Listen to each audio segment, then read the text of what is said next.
Salut les gars, alors aujourd'hui une nouvelle vidéo sur YouTube. Je commence à être régulière, mais je pense que c'est parce que c'est une série que j'aime beaucoup.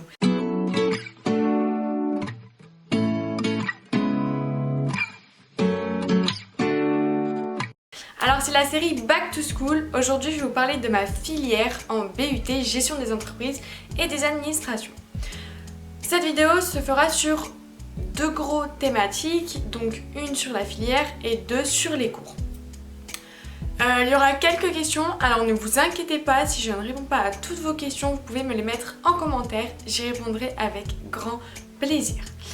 Je me suis munie de mon petit carnet de mes idées, donc il y a les questions comme ceci, voilà. J'ai aussi mon ordinateur, alors vous m'excuserez, je ne connais pas tout non plus, parce qu'en fait moi du coup, vous le saurez plus tard, mais je vais en GPRH. Du coup, oui, j'en sais beaucoup plus sur cette matière parce que c'est celle que je vais faire. Mais ne vous inquiétez pas, du coup j'ai tout écrit, donc désolée si je fais aller-retour ou aller-retour avec mon petit carnet et mon ordi. Bref, du coup, je ne parle pas plus et je vous laisse avec la suite de la vidéo. La première question c'est qu'est-ce que le BUT GEA? Alors en fait, le BUT GEA, du coup, c'est Bachelor universitaire et technologique en gestion des entreprises et des administrations. Du coup maintenant ça se fait en 3 ans parce qu'en fait c'était l'ancien DUT, donc le DUT c'était en 2 ans. Les spécialités en 2e et 3e année que l'on nous propose. Alors on a l'option GPRH, donc gestion et pilotage des ressources humaines, GC2F, donc gestion comptable, finance et de fiscalité. On a aussi GMA, donc ça c'est gestion entrepreneuriat et management d'activité, et nous celle que l'on ne fait pas du tout c'est CG2P, donc en fait c'est tout ce qui est contrôle de gestion, de pilotage et de la performance. En fait on ne le fait pas dans notre école parce qu'il y a peu de personnes qui veulent faire cette matière. Souvent c'est une deuxième option, même si elle n'est pas très simple. En fait ça va être tout ce qui est contrôle de coûts, les charges indirectes, les charges directes, l'énergie, tout ce qu'on va mettre en fait pour faire la production. Quel parcours faire avant? Alors avant, vous pouvez provenir d'un bac général ou d'un bac technologique. Moi je viens d'un bac STMG, donc ils prennent 50% des STMG, que ce soit en RH, en marketing, en gestion. Bien sûr il faut quand même avoir un bon dossier, mais vous pouvez venir d'un bac général avec n'importe quelle spécialité. Il n'y aura aucune avance parce qu'en fait quand vous arrivez dans les cours on reprend tout du début, donc que ce soit en droit, en économie, en RH, on revoit tout. Alors certes si vous faites STMG il y aura des notions que vous connaissez en droit, que ce soit en économie, en management, vous connaisserez c'est sûr. Alors vous aurez une avance mais elle est vraiment pas très utile. Quel parcours faire après? Alors après il y a deux options, donc soit vous partez en insertion professionnelle, donc après les 3 ans vous cherchez directement un travail bien sûr avec vos 3 années validées, soit après les 3 années validées vous pouvez faire un master. Par exemple je sais qu'il est préférable de faire un master pour devenir expert comptable, enfin, de toute façon même je crois que c'est obligé, mais nous c'est ce qu'on nous a dit que c'était mieux à faire pour comptable parce qu'en fait le métier de comptable en lui-même va disparaître au fur et à mesure. Du coup c'est mieux de viser expert comptable. De toute façon c'est toujours mieux de viser beaucoup plus haut. Visez plus haut les gars. Et on peut faire en management, on peut faire en RH, on peut faire en économie, bref on peut faire des masters dans toutes les matières. Quels sont les débouchés? Alors moi là j'aurais besoin de mon ordinateur parce que du coup pour tout ce qui est comptabilité, finance, management, je connais aucun métier, enfin j'en connais quelques-uns mais là je peux vous en dire plus, donc c'est beaucoup mieux pour vous si je vous en dis quand même plus pour que vous sachiez un peu où vous positionnez, tout ce que vous pouvez faire. Alors je vais commencer par le plus simple, c'est les débouchés de la GPRH, donc gestion et pilotage des ressources humaines.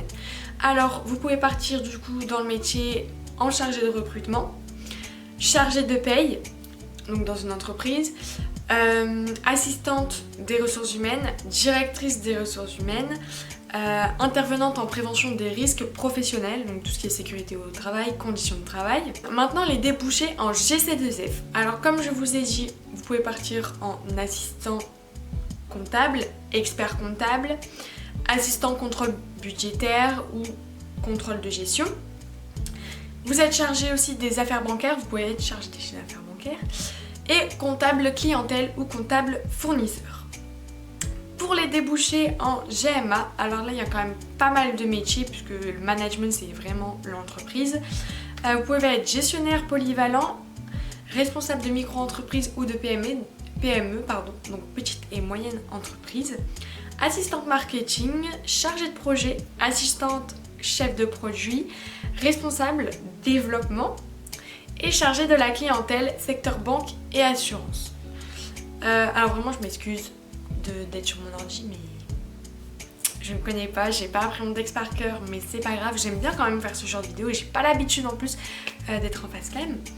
Pour les débouchés de la CG2P, alors là comme je l'ai dit, vous pouvez être assistant contrôleur de gestion, consultant en gestion, audit, pilotage de la performance, chargé de mission organisation, de la qualité, du développement durable et de la RSE. Alors la RSE ça c'est vraiment stratégie, c'est la responsabilité sociale et sociétale des entreprises.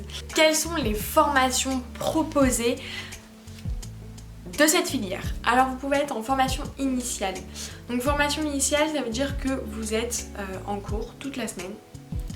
Vous allez faire par exemple, je dis une bêtise, enfin non je dis pas de bêtises, ça peut être vrai, faire du 8h-18h avec des heures de soins. C'est possible, nous je sais qu'aussi on avait une après-midi de livre pour nos projets. Alors aussi il y a la formation en alternance. Donc moi je l'ai pas faite, j'aurais bien aimé, sauf qu'il faut savoir que quand vous voulez faire cette formation, avant d'entrer à l'école, vous devez faire appel à une entreprise qui veut bien vous prendre, signer le contrat et l'avoir dès la rentrée. Donc ça c'est quand même assez compliqué, on nous aide pas beaucoup. Bien sûr en alternance on peut en avoir une pour la 2e année et pour la 3e année. Alors moi je sais que j'ai regardé, pour la GPRH souvent ils prennent pas les 2 premières années. Si justement, ils prennent pas les premières années, donc ceux qui sont validés leur première année, ils prennent à partir de ceux qui sont validés la 2e année et encore c'est très rare. Ils prennent en fait souvent beaucoup c'est pour le master. Pour le master ils prennent vraiment. Donc ça c'est, je trouve ça un peu dommage quand même. Après ça dépend où vous vous situez, dans quel secteur, tout ça. On va parler un peu des vacances. Alors on a des vacances, oui, c'est sûr même. Mais on en a 22 à 20... Non, je sais plus combien on a de vacances. On n'a pas 22 semaines. Ça c'est les stages. J'en parle après ça. Alors en fait on a des vacances mais pas du tout comme au lycée. Ça veut dire que les 2 premières vacances, je crois on en a en octobre normalement, je m'en souviens plus. Bref, on a des vacances déjà c'est sûr, c'est pour décembre, en avril aussi. Mais il faut savoir qu'on n'a pas 2 semaines, en fait on a toujours la 2e semaine des 2 semaines de vacances. Donc ça va, je vais pas me plaindre, on a quand même des vacances. Mais franchement ça fait bizarre quand tu vois les autres en vacances et que toi en fait t'es en cours encore une semaine. Comment sommes-nous notés? Alors nous, il faut savoir qu'on a comme des DS, donc qui durent 2 heures maximum. Donc en fait, ça va être un contrôle continu. Il faut savoir que l'année est en 2 semestres et non en trimestre. Donc on a 2 semestres pour chaque année. On a des SAE qui sont des situations d'apprentissage évaluatives. Donc nous par exemple, en fait on était en groupe, donc déjà ça c'est cool.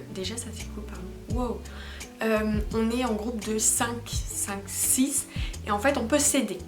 Par exemple tu peux être nul en anglais, tu peux être fort en anglais, tu peux être nul en RH, tu peux être fort en RH, bref. En fait tu auras toujours des gens pour t'aider et ça je trouve ça vraiment cool. Par exemple en RH on va te donner un objectif et tu vas devoir par exemple recruter une personne en envoyant des mails, en créant des fiches évaluatives, en créant une fiche de poste. Par exemple aussi on a en compta, donc là tu vas plus gérer en fait le budget de l'entreprise, combien faire de vélos par exemple pour l'année A, de vélos pour l'année X. Bref, en fait nous on a eu ça donc c'est pour ça que je vous parle de ça. Ça c'est coef quand même assez important, donc c'est à ne pas négliger. On est obligé d'être là par contre. C'est obligé, sinon bah, vous n'avez pas votre année. Et je sais qu'en dernière année, donc à la 3e année, on a des gros partiels. Là je ne peux pas vous en dire plus parce que moi je n'ai eu que ma première année, là je passe en 2e année. Du coup je ferai peut-être une autre vidéo quand je serai soit en 2e année, du coup plus spécialisée sur la RH, et en 3e année. Qu'avons-nous comme matière? On n'a pas la géographie, on n'a pas la histoire, on n'a pas le français. Le français je trouve ça dommage. On n'a pas la SES, enfin bref. On a tout ce qui est de l'entreprise, mais aussi certaines autres matières. On a par exemple les langues, anglais, espagnol, il n'y a pas de allemand, il n'y a pas de... non. Anglais, espagnol, c'est déjà assez.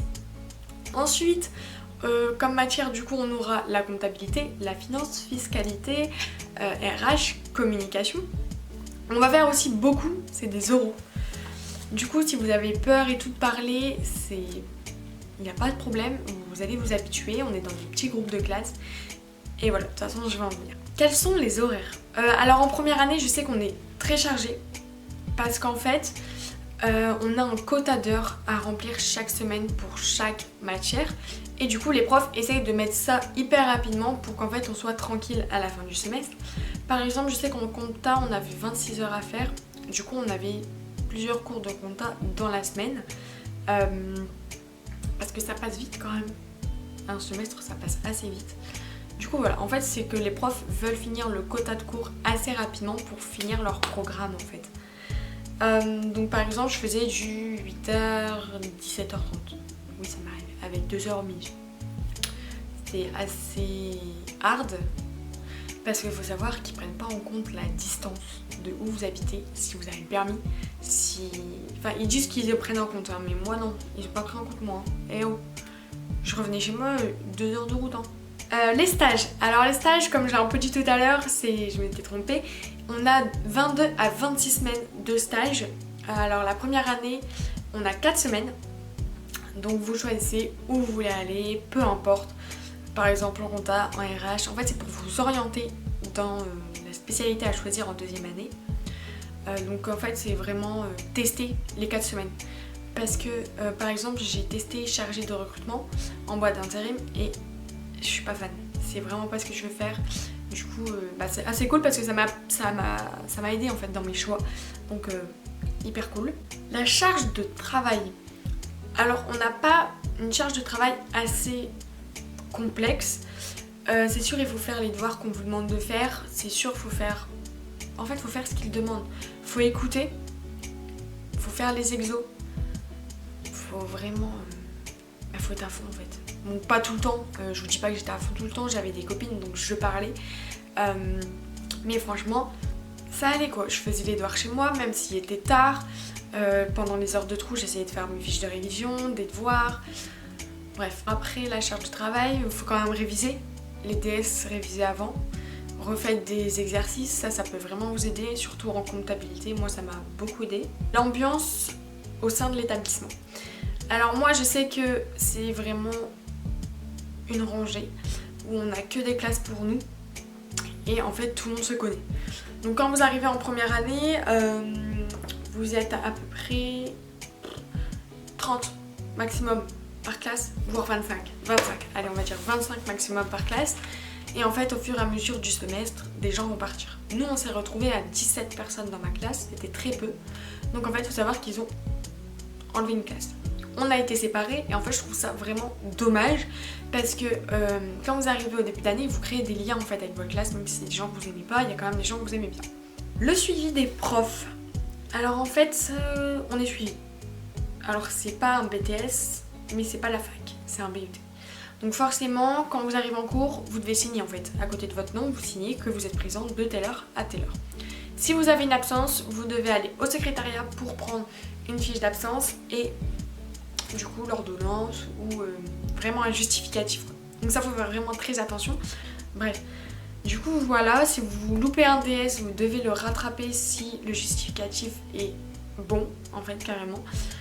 Du coup voilà. Pour moi c'est fini, j'ai répondu aux questions que je me serais posées en fait si j'aurais eu des doutes. Par contre si je n'ai pas répondu à vos questions, bah, n'hésitez pas à les poser en commentaire, allez-y, il n'y a aucun problème. Soit je répondrai dans une autre vidéo, du coup ce sera un petit back to school, soit je répondrai en commentaire directement.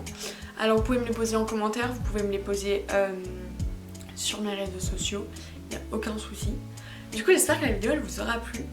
J'espère que la qualité elle est bonne parce qu'il fait très mauvais, il fait du mauvais temps là, il fait pas de soleil. Donc j'ai ma ring light, j'ai ma lumière de chambre qui est allumée, du coup c'est assez compliqué. Mais non, franchement, déjà il pleut pas, hier il pleuvait, j'ai une très mauvaise qualité donc bah j'ai coupé.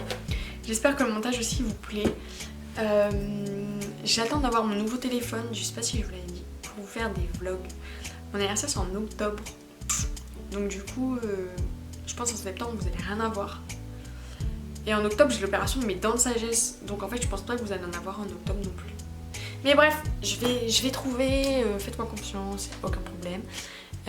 N'hésitez pas à vous abonner quand même et à lâcher un petit pouce en l'air comme ça. Non, je sais pas, non, non. Bref, je vous fais plein de bisous et n'hésitez pas du coup à me poser des questions, même si c'est pas sur la filière, il n'y a aucun problème. Voilà, bisous.